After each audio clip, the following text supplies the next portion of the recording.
नमस्कार आदाब दोस्तों। तो आज फिर हम आपके लिए लेकर गए हैं देश और दुनिया की तमाम ताजा बड़ी खबरें। सबसे पहली और बड़ी खबर में हम आपको बताएंगे कि एक और बीजेपी शासित राज्य के अंदर भारी संकट पैदा हो गया है। बीजेपी के अंदर जिस तरह से लगातार तमाम राज्यों में टकराव जारी है, इसी को लेकर के गृह मंत्री ने अपने पद से इस्तीफा दे दिया है। क्या है पूरा मामला, विस्तार से बताएंगे वही अगली बड़ी खबर में। हम आपको बताएंगे दोस्तों कि उत्तर प्रदेश के अंदर बीजेपी की तिरंगा यात्रा में मची भगदड़, कई कार्यकर्ताओं ने मचाई लूटपाट। क्या है पूरा मामला, विस्तार से बताएंगे वही अगली बड़ी खबर में। हम आपको बताएंगे कि दोस्तों कांग्रेस पार्टी को लगा बड़ा झटका, दिग्गज कांग्रेस पार्टी के नेता ने अपने पद से दिया इस्तीफा। क्या है पूरा मामला, विस्तार से बताएंगे वही अगली बड़ी खबर में। हम आपको बताएंगे कि दोस्तों उत्तर प्रदेश में विधानसभा चुनाव से पहले बीजेपी में मची भगदड़, 3 जिला अध्यक्षों को पार्टी ने किया निष्कासित। क्या है पूरा मामला, विस्तार से आगे बताएंगे वही अगली बड़ी खबर में। हम आपको बताएंगे दोस्तों सोनिया गांधी का मोदी सरकार के ऊपर बड़ा हमला, दिया बड़ा बयान, क्या कुछ कहा है इस पर भी जानकारी देंगे वही अगली बड़ी खबर में। हम आपको बताएंगे कि दोस्तों अफगानिस्तान में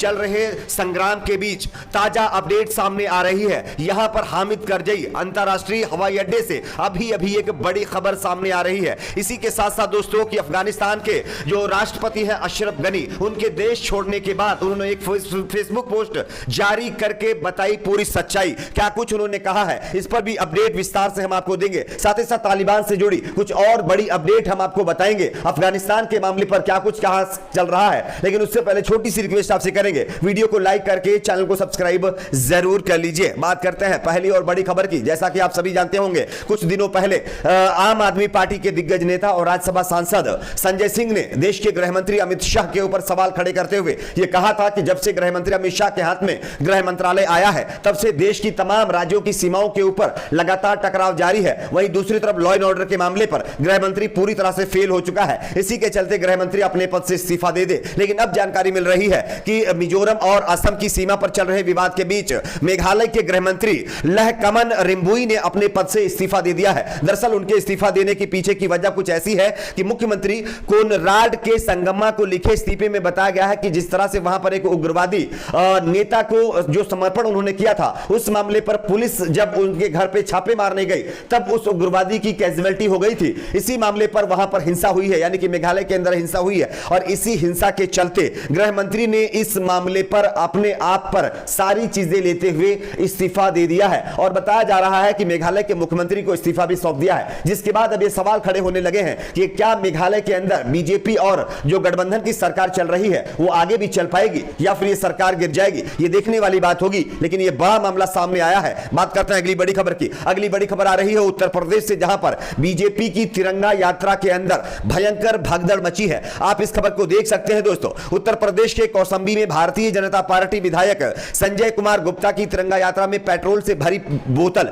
लूटने के लिए भगदड़ मच गई है। वैसे अक्सर आप लोगों ने सुना होगा कि तिरंगा यात्रा में जो हमारे देश के सच्चे देशभक्त होते हैं वो जाते हैं और किसी तरह की रिश्वत नहीं लेते। जबकि स्वतंत्रता दिवस पर हमारा देश आजादी का एक तरह से सेलिब्रेट कर रहा था और आजादी का जश्न मना रहा था, वहीं दूसरी तरफ बीजेपी के नेता और विधायक लोगों को आजादी से यानी आजादी दिलाने की बजाय और गुलामी और रिश्वत देने की तरफ धकेल रहे थे, जिसका यह ताजा मामला सामने आया है। बताया जा रहा है कि उत्तर प्रदेश के कौशांबी में कुछ ऐसा ही मामला देखने को मिला है। हालात कुछ इस कदर इस तिरंगा यात्रा में बिगड़े कि बेकाबू हुए बीजेपी कार्यकर्ता आपस में ही भिड़ गए और नौबत मारपीट तक पहुंच गई। मामला कोख राज थाना क्षेत्र के भरवारी स्थित किडजी स्कूल कैंपस का है, जहां पर बताया जा रहा है कि तिरंगा यात्रा में भीड़ जुटाने के लिए बीजेपी विधायक संजय कुमार गुप्ता ने फ्री में पेट्रोल देने की घोषणा की थी। जब लोग अपने अपने बाइकों से तिरंगा यात्रा में शामिल होने के लिए पहुंचे तो जान हथेली पर रख करके पेट्रोल से भरी बोतल लूटते हुए नजर आए। जैसा कि हम आपको खबर भी दिखा रहे हैं, आप इस खबर को भी देख सकते हैं। अब आप सोचिए कि अगर तिरंगा यात्रा में ये देशभक्त पहुंचे थे जश्न को सेलिब्रेट करने के लिए, तो आखिरकार बीजेपी के नेता को रिश्वत देने की क्या जरूरत थी। और अगर बीजेपी की नेता और उनके पार्टी की तरफ से तिरंगा यात्रा की एक आह्वान किया गया था, अगर ऐलान किया गया था, तो इस तरह लोगों को रिश्वत देकर के बुलाने की क्या जरूरत थी। खैर, आपकी अपनी क्या राय है नीचे कमेंट बॉक्स में जरूर बताइए। बात करते हैं अगली एक और बड़ी खबर की। अगली बड़ी खबर आ रही कांग्रेस पार्टी को बड़ा झटका लगा है। वैसे कांग्रेस पार्टी के अंदर जिस तरह की फूट पड़ी हुई है वो आज आप सभी लोग देख रहे होंगे, लेकिन कांग्रेस पार्टी से बड़ी खबर जो सामने आ रही है वो ये है कि महिला कांग्रेस की राष्ट्रीय अध्यक्ष और पार्टी की वरिष्ठ नेता सुष्मिता देव ने पार्टी से इस्तीफा दे दिया है। इससे पहले उन्होंने अपना ट्विटर प्रोफाइल भी बदल दिया था, जिसमें उन्होंने खुद को कांग्रेस की पूर्व सदस्य बताया था। अब उनका पार्टी से इस्तीफा देने के लिए कांग्रेस की अंतरिम अध्यक्ष सोनिया गांधी को भेजा गया पत्र भी सामने आ गया है, जिसमें उन्होंने सभी नेताओं और पार्टी कार्यकर्ताओं को धन्यवाद दिया है। दरअसल सुष्मिता देव ने अपना सुष्मिता देव ने जब अपना ट्विटर बायो बदला तब से ही कयासबाजी शुरू हो गई थी कि क्या सुष्मिता देव अब कांग्रेस पार्टी को विदाई देंगी, और इसी को लेकर के अब फाइनली उन्होंने डिसीजन ले लिया है। जैसा कि हम आपको उनका रिजिग्नेशन लेटर भी दिखा रहे हैं, आप देख सकते हैं। बात करते हैं अगली बड़ी खबर की। अगली बड़ी खबर दोस्तों, कांग्रेस पार्टी के बाद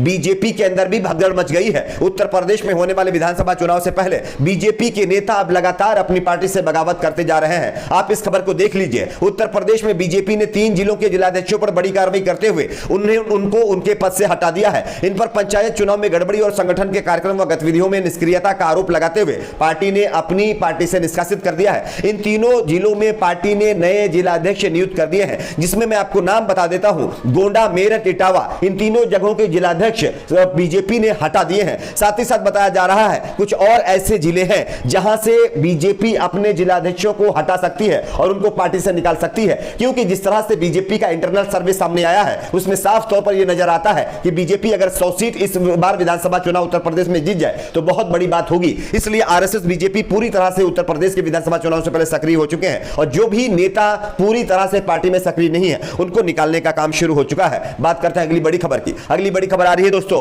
मोदी सरकार के ऊपर सोनिया गांधी का बड़ा हमला। आप इस खबर को देख सकते हैं। 75वें स्वतंत्रता दिवस के मौके पर कांग्रेस की अंतरिम अध्यक्ष सोनिया गांधी ने भारतीय लोकतंत्र को सुधारने और पुनर्जीवित करने की आवश्यकता पर जोर देते हुए इंडियन एक्सप्रेस में लिखे अपने एक लेख में सोनिया गांधी ने कहा है कि हाल के वर्षों में भारतीय लोकतंत्र की प्रगति में कई मोर्चों पर विपरीत बदलाव आया है। उन्होंने लिखा है कि हाल ही में समाप्त हुए मानसून सत्र में संसदीय प्रक्रियाओं और सहमति बनाने की प्रक्रियाओं के प्रति नरेंद्र मोदी सरकार की उदासीनता सबने देखी है। विपक्ष को राष्ट्रीय स्तर के मुद्दे उठाने से लगातार रोका गया, चाहे वह विध्वंसक कृषि कानून हो या फिर मिलिट्री ग्रेड सॉफ्टवेयर के जरिए संवैधानिक पदों पर बैठे लोगों, विपक्षी नेताओं, पत्रकारों और एक्टिविस्ट की जासूसी, लगातार बढ़ती महंगाई या बेरोजगारी का मुद्दा हो। सभी मुद्दों पर बीजेपी अपनी तानाशाही चला रही है। इसी के चलते कांग्रेस पार्टी के अंतरिम अध्यक्ष सोनिया गांधी ने मोदी सरकार के ऊपर लोकतंत्र का गला घोटने का आरोप लगा दिया है। बात करते हैं अगली बड़ी खबर की। अगली बड़ी खबर अफगानिस्तान से आ रही है, जहां पर दोस्तों तालिबान ने अपना कब्जा जमा लिया है। आप इस खबर को देख सकते हैं। जानकारी के मुताबिक विदेश विभाग ने घोषणा की है,